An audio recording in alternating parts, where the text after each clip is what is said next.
Welcome learners to this mini lecture, De Re Metallica, which corresponds with pages 65 to 74 of Lewis Mumford's Techniques and Civilization.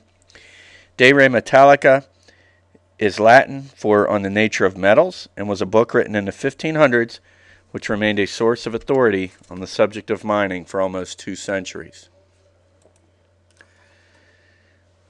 Without the extractions of stones and metals, the development of tools and weapons could have never surpassed a crude stage. Flint was the most important stone in the development of tools. The occupation of mining was an unstable one. Until the 15th century AD, mining had perhaps made less technical progress than any other art. Partly the reason for this is that up to that point in history, in civilized states anyway, no one entered the mine freely unless it was to prospect. Mostly the mining workforce consisted of prisoners of war, criminals, or slaves.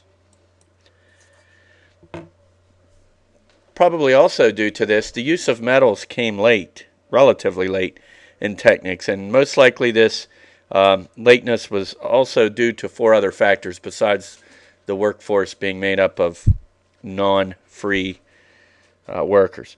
One is that metals exist in compounds, as compounds in ores, and being that the ores themselves are often inaccessible, hard to find, and difficult to bring to the surface. Even if the ores are out in the open, they're difficult to disengage from the rock that surrounds them. Also, the extraction of metals requires high temperatures over long periods. And finally, once the metals are extracted, the ores are extracted as metals, they're difficult to work.